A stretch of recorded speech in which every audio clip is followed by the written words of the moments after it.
আসসালামু আলাইকুম এভরিওয়ান, কেমন আছেন সবাই। আমার হোমমেড তৈরি যে পেঁয়াজি মিক্সটা, সেই পেঁয়াজি মিক্স দিয়ে কিভাবে আপনারা ঘরে ঝটপট পেঁয়াজি তৈরি করে নেবেন সেটা আজকে আমি আপনাদেরকে দেখিয়ে দিব। এখানে দেখতেই পাচ্ছেন আমি একটা হাফ গ্লাস নিয়েছি, মানে কোকের যে হাফ গ্লাসগুলো, সেই হাফ গ্লাসেরও হাফ গ্লাস আমি এখানে পেঁয়াজি মিক্স নিয়েছি। আর পেঁয়াজি মিক্সটা আমি ঠিক কতটুকু পরিমাণ নিয়েছি এটা কিন্তু আমি আঙ্গুল দিয়ে আপনাদেরকে দেখিয়ে দিয়েছি। আর এখানে নিয়েছি আমি নর্মাল পানি, ঠিক যতটুকু পরিমাণ পেঁয়াজি মিক্স নিয়েছি ততটুকু পরিমাণ আমি নর্মাল পানি নিয়েছি, ঠিক সে হাফ গ্লাস পরিমাণে। তো দেন আমি এখন এটা 30 থেকে 40 মিনিট ভিজিয়ে রাখবো নর্মাল পানি দিয়ে। আপনাদের হাতে যদি 30-40 মিনিট সময় না থাকে, সেখানে আপনারা হালকা গরম পানি, মানে কুসুম গরম পানি যেটা, সেটা দিয়ে কিন্তু আপনারা 10 থেকে 15 মিনিট ভিজিয়ে রাখলেই হবে। ঠিক এরকম কিন্তু পানিটা চুষে নেবে।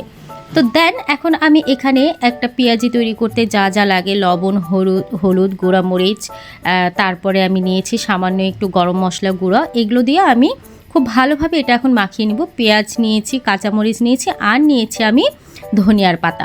আপনারা চাইলে যেহেতু পেঁয়াজি করবেন, সেহেতু কিন্তু পেঁয়াজের পরিমাণটা আরও বাড়িয়ে কমিয়ে নিতে পারেন, এটা আপনাদের নিজস্ব ব্যাপার।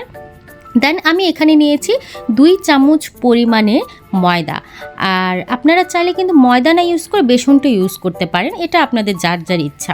তো এখানে আমি একটা প্যানে তেল গরম করে কিন্তু আমি এখন পেঁয়াজিগুলো ভেজে নেব। দেন আপনাদেরকে আমি দেখিয়ে দিব এটা কি পরিমাণে ক্রিস্পি হয়ে থাকে।